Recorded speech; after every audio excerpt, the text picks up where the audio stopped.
कंधमाल जिला रायकिया थाना अंतर्गत पुदेलपांगा लक्ष्मी मंदिर परिसर में जनजाति सुरक्षा मंच पक्षर एक सांबादिक सम्मेलन अनुष्ठित हो आदिवासी संस्कृति धीरे धीरे क्षीर्ण होता बेले आदिवासी संस्कृति को रक्षा करने जनजाति मंचर मूल लक्ष्य बोली प्रकाश कर आदिवासी माने निज धर्म को छाड़ी अन्य धर्म ग्रहण करने सहित से धर्म को लाभ पाइबा सहित जनजाति कोटारू 80% संरक्षण लाभ पाउछन्ति।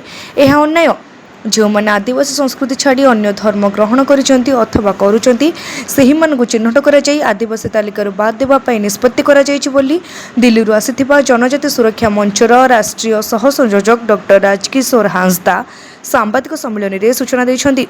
आम जिले में जो धर्मांतरण होती से आम दिल्ली में रैली करुचु या तलस्तर पर्यंत आम संस्कृति परंपरा नष्ट कर जो मैंने आदिवासी हिंदू नुहति कहते से कठोर विरोध करूँ एवं प्रत्येक घर पर्यंत ए वार्ता पहुँचाइबू से आगे संकल्पबद्ध होइचु आमर जिले में से आम घर घर पर्यंत पहुँचाइबा सहित ये जो कठोर हिंदू विरोधी मानसिकता लोक मान कड़ा जवाब देव बोली आम आशा रखु। आज बड़े दुखर कथा आस्ते आस्ते आदिवासी संस्कृति क्षुण्ण होगापी जाऊँगी। आज आदिवासी ना रे जो हड़प चली ताकू रोकियापाई जनजाति सुरक्षा मंच समग्र भारत वर्ष गत 24 मे रे दिल्ली लाल किला रे एक शोभ सांस्कृतिक सम्मेलन करथिला। तेणु आज जो मैंने ईसाई हो जाउछंती मिशनारी हो जाउछंती से माने आस्ते आस्ते आदिवासी संस्कृति पूजा पाठ रीतिनीति ये परंपरा भूली जाउछंती।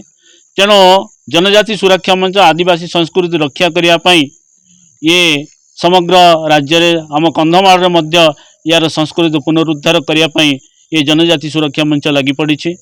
आज का बैठक में सब लोगों ने अपना धर्म संस्कृति रक्षा करने का संकल्प लिया है और अपने जनजाति समाज का जो संस्कृति हमारा पहचान है इस पहचान को हमको बराबर बरकरार उसको रक्षा करने के लिए मैंने संकल्प किया है।